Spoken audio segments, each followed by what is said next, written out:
भिक्षु संघ के साथ विहार करते हुए भगवान बुद्ध शालिवन में एक वट वृक्ष के नीचे बैठ गए। धर्म चर्चा के प्रसंग में एक शिष्य ने उनसे पूछा, भगवान, कई लोग दुर्बल और साधनहीन होते हुए भी बड़े बड़े कार्य कर दिखाते हैं, जबकि अच्छी स्थिति वाले साधन संपन्न लोग भी उन कार्यों को करने में असफल रहते हैं। इसका क्या कारण है? क्या पूर्व जन्मों के पाप अवरोध बनकर खड़े हो जाते हैं? नहीं, तथागत ने कहा और एक कथा सुनाने लगे। विराट नगर के राजा सुकीर्ति के पास लौहश्रृंग नामक एक हाथी था। राजा ने कई युद्धों में इस पर आरूढ़ होकर विजय प्राप्त की थी। शैशव से ही लौहश्रृंग इस तरह प्रशिक्षित किया गया था कि वह युद्ध कला में बड़ा प्रवीण हो गया था। सेना के आगे चलते हुए पर्वताकार लौहश्रृंग जब अपनी क्रुद्धावस्था में प्रचंड हुंकार भरता हुआ शत्रु सेनाओं में घुसता था तो देखते ही देखते विपक्षियों के पांव उखड़ जाते थे। लेकिन जन्म के बाद जिस प्रकार सभी प्राणियों को युवा और जरावस्था से गुजरना पड़ता है, उसी क्रम से लौहश्रृंग भी वृद्ध होने लगा। उसकी त्वचा झूल गई और युवावस्था वाला पराक्रम जाता रहा। अब वह हाथीशाला की शोभा मात्र बनकर रह गया। उपयोगिता और महत्व कम जाने के कारण उसकी ओर पहले जैसा ध्यान भी नहीं था। उसे मिलने वाले भोजन में कमी कर दी गई। एक बूढ़ा सेवक उसके भोजन पानी की व्यवस्था करता, वह भी कई बार चूक कर जाता और हाथी को भूखा प्यासा रहना पड़ता।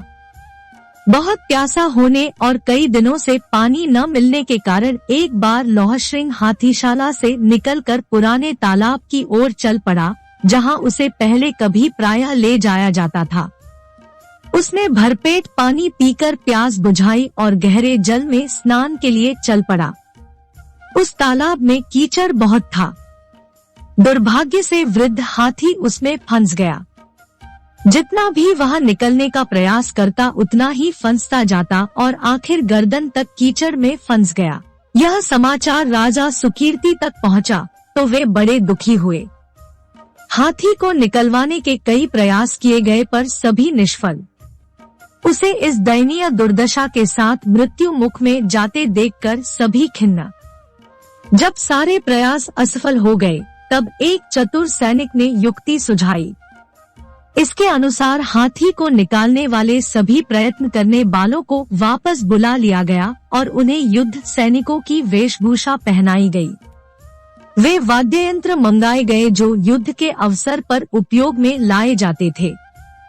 हाथी के सामने युद्ध नगाड़े बजने लगे और सैनिक इस प्रकार कृत करने लगे जैसे वे शत्रु पक्ष की ओर से लौहश्रृंग की ओर बढ़ रहे हैं। यह दृश्य देखकर लौहश्रृंग में न जाने कैसे यौवन काल का जोश आ गया।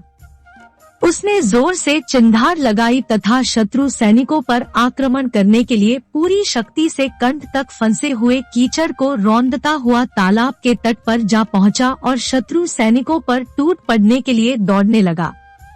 बड़ी मुश्किल से उसे नियंत्रित किया गया। यह कथा सुनाकर तथागत ने कहा, भिक्षु, संसार में मनोबल ही प्रथम है।